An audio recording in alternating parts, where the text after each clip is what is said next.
अस्सलाम वालेकुम। आज हम एक न्यू टॉपिक के साथ है।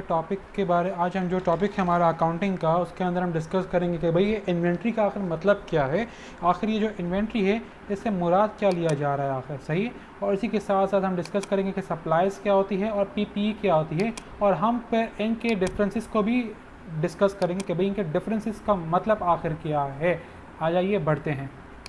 तो सबसे पहले सवाल जो हम शुरू करने जा रहे हैं वो क्या है, वो है कि भाई व्हाट इज़ इन्वेंट्री, कि भाई इन्वेंट्री है क्या, सही है। तो सिंपल इन शॉर्ट तो मैं यही कहूँगा कि भाई इन्वेंट्री जो है वो भी एक क्या है, एक एसेट है, सही है, एक एसेट। अच्छा, कौन सा एसेट है भाई? करंट एसेट है। सर इसको मैं करंट एसेट क्यों कह रहा हूँ यार? हम इन्वेंट्री को सेल आउट कर देते हैं विद इन अ ईयर। हम एक साल तक थोड़ी रखते किसी चीज़ को। एक दुकानदार क्या चाहता है कि वो अपने जो उसके पास जो सामान पड़ा हुआ है दुकान के अंदर, वो उसको जल्द अज जल्द क्या करे, सेल आउट करे। तो सेल आउट तो विद इन 12 मंथ्स होता है ना। 12 मंथ तक कौन सामान रखेगा? कौन इतना पागल होगा कि अपने सामान को रखेगा? तो आपकी नीयत यहाँ पे क्या है? आपकी नीयत है यहाँ पे सेल करने की विद इन 12 मंथ्स, यानी एक साल के अंदर अंदर जितना हो सके, सही है। तो मैंने आप लोगों के नीचे मैंने डेफिनेशन लिख दी है, हम उसको ज़रा डिस्कस करते हैं।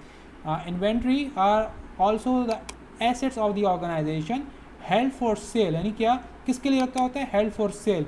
Held for sale in the normal और ऑर्डनरी कोर्स ऑफ बिजनेस। बहुत से स्टूडेंट इसमें कंफ्यूज हो जाते हैं कि सर ये नॉर्मल और ऑर्डनरी कोर्स ऑफ बिजनेस का आखिर मतलब क्या है, सही है। आज हम ज़रा इसको डिस्कस करते हैं, ब्रीफली डिस्कस करते हैं।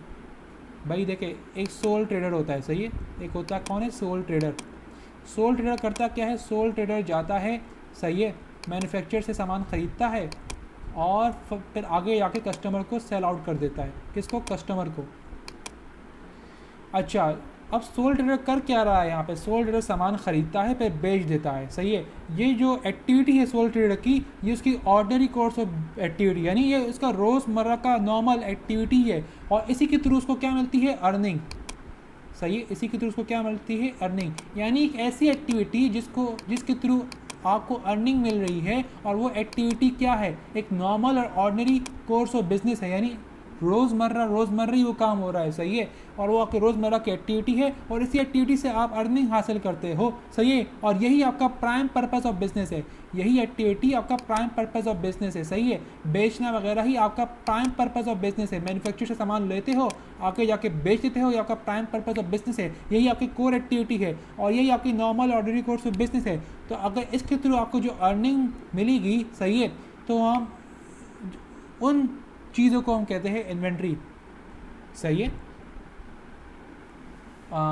देखिए, अच्छा, 3 किस्म की इन्वेंट्रीज होती है। ये तो मैंने आप लोगों को सोल ट्रेडर का केस बता दिया। फॉर एग्जांपल, ये क्या है? नेस्ले क्या है? एक मैन्युफैक्चर एक किस्म से ना। नेस्ले दूध वगैरह को प्रोसेस करता है और आगे जाके रिटेलर को सेल आउट करता है, सही है। रिटेलर को सेल आउट करता है, फिर रिटेलर कस्टमर को सेल आउट करता है, सही है। अगर मैं रिटेलर के लिहाज से देखूँ तो रिटेलर का काम क्या है? रिटेलर नेस्ले से दूध का डब्बा ख़रीदता है और जाके कस्टमर को दे देता है, सही है।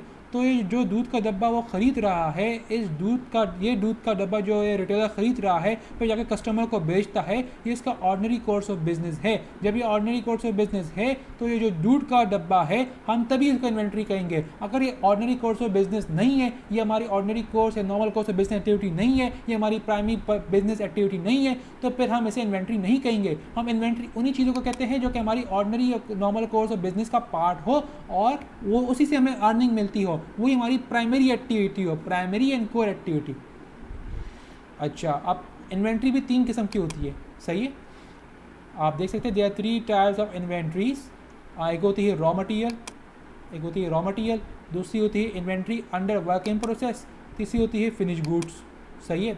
जो रिटेलर है, सही है, वो बना बनाया सामान ख़रीदता है नेस्ले वालों से, फिर जाकर आगे बेचता है। फॉर एग्जांपल, नेस्ले क्या करता है? नेस्ले किट भी तो बेचता है ना। नेस्ले किट भी बना के बेचता है, किट का चॉकलेट।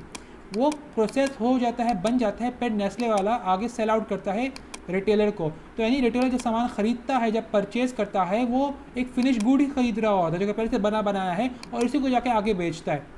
तो यानी रिटेलर जो ज़्यादातर होते हैं वो फिनिश गुड के ट्रेडिंग एंड सेलिंग में मतलब परचेज एंड सेलिंग में इन्वॉल्व होते हैं, सही है। अगर मैं बात करूँ ये नेस्ले की, तो नेस्ले अपने चॉकलेट बनाने के लिए कोको पाउडर लेता है। सपोज कोको पाउडर लेता होगा, कोकोनट लेता होगा, बहुत से रॉ मटेरियल लेता होगा, सही है, किसी दूसरे सप्लायर से, उसको हम नाम देते हैं एस, किसी दूसरे सप्लायर से नेस्ले वाला रॉ मटेरियल लेता है, फिर उसको प्रोसेस करता है, फिर जाके वो फिनिश गुड बेचता है। तो अभी आप यहाँ पे देख सकते हैं कि जो नेस्ले है, नेस्ले रॉ मटेरियल भी लेता है, फिर उसको प्रोसेस करता है। अब ज़रूरी थोड़ी कि जितना सामान लिया सारा का सारा प्रोसेस हो गया, ज़रूरी थोड़ी है कि जितना सामान लिया हमने वो सारा का सारा प्रोसेस हो गया। कुछ सामान हमारे पास बच जाएगा, वो प्रोसेस नहीं हुआ होगा, हम उसे कहेंगे वर्क इन प्रोसेस। फिर से रिपीट करता हूँ, ज़रूरी थोड़ी है कि मैंने जितना सामान ख़रीदा रॉ मटेरियल का वो तमाम का तमाम सामान फिनिश गुड में कन्वर्ट हो गया। कुछ ऐसा सामान भी तो होगा जो कि अभी तक पूरा कन्वर्ट नहीं हुआ। जो सामान अभी तक पूरा कन्वर्ट नहीं हुआ, कन्वर्ट होना बाकी है, फिर से जो सामान अभी तक पूरा कन्वर्ट नहीं हुआ और कन्वर्ट होना बाकी है, हम उसे नाम देते हैं वर्किंग प्रोसेस का। सही है, और जब ये कन्वर्ट हो जाए, सही है, फुली, तो हम उसको नाम देते हैं फिनिश गुड का। तो अगर सिंपल एंड शॉर्ट अगर मैं कह दूँ, सही है, तो जो ये मैन्युफैक्चरर है ये इन्वॉल्व है, मतलब जो मैन्युफैक्चरर है उसके पास 3 किस्म की इन्वेंट्री होगी। एक होगा रॉ मटेरियल, एक होगा वर्किंग प्रोसेस और एक होगा फिनिश गुड।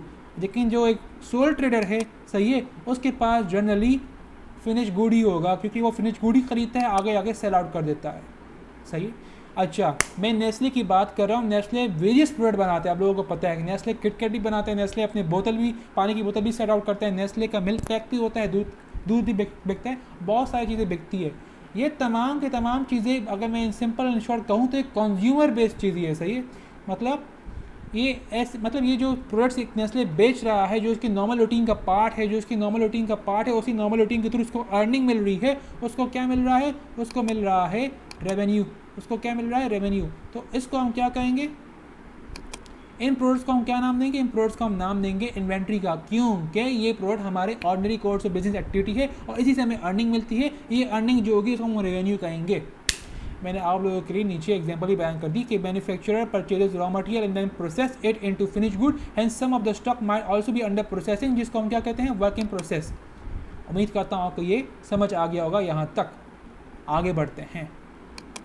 अब सवाल उठता है कि भाई आपने सामान तो ख़रीद लिया, अब आप उसको रिकॉर्ड किस तरह करते हो? भाई ये तो ज़रा बताओ कि ये रिकॉर्डिंग है, आप रिकॉर्डिंग किस तरह करते हो?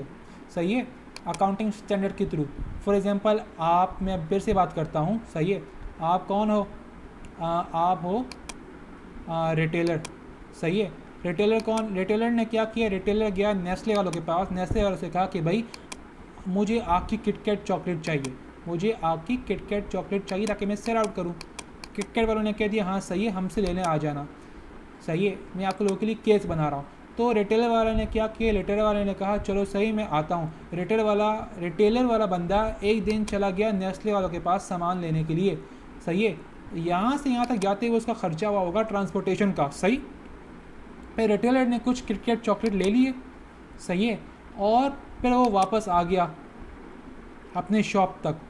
तो जो ट्रांसपोर्टेशन का जो उसका खर्चा हुआ है, सही है, और जो उसने किटकैट जो ख़रीदी है, किटकैट की ख़रीदने की कॉस्ट भी और जो ट्रांसपोर्टेशन का कॉस्ट है ये दोनों मिला के, ये दोनों प्लस हो के कॉस्ट बनाया जाएगा। ये दोनों प्लस हो के इन्वेंट्री का पार्ट बनेगा। सही है, फॉर एग्जांपल आपका जो खर्चा हुआ है आने और जाने का टोटल हुआ है 200 रुपये। सही है, और आपने किटकैट ख़रीदी कितनी की है? 3000 तक की। सही है, और 3000 के अंदर कितने किटकैट आ गए हैं? 500। अब मैं किस तरह इसका कॉस्ट का पार्ट बनाता हूँ? 3000 तो मैंने किटकैट ख़रीदी है। सही है, 3000 की टोटल कॉस्ट थी, और पर किटकैट कॉस्ट कितनी आई? पर किटकैट 500 से डिवाइड कर दे। सही है, 500 से डिवाइड कर दे, कितना आया मेरे पास? ज़रा कैलकुलेट करते हैं हम लोग भी। जब मैंने इसको 3000 को जब मैंने 500 से डिवाइड किया तो मेरे पास अमाउंट आई 6 रुपये, यानी पर किटकैट आपको पड़ा 6 रुपये का। लेकिन आपका आने और जाने का खर्चा भी तो हुआ है। सही है, अब आप क्या करोगे? इस आने और जाने के खर्चे को भी आप इन तमाम के तमाम किटकैट्स पे डिवाइड कर दोगे। तो 200 आने जाने का खर्चा हुआ था, कितने किटकैट्स लाने पे? 500 किटकैट्स लाने पे डिवाइड करा दो भाई। सही है, आपने डिवाइड करा दिया, फिर आपस में इन दोनों को प्लस करोगे। जब आपने 200 को डिवाइड करा दिया 500 से, आपके पास क्या आया? 0.4। तो आप देख सकते हैं कि भाई आपने ट्रांसपोर्टेशन के खर्चे को भी एक यूनिट से मतलब एक, सही है, एक किटकैट की कॉस्ट का पार्ट बना डाला। और ये ज़रूरी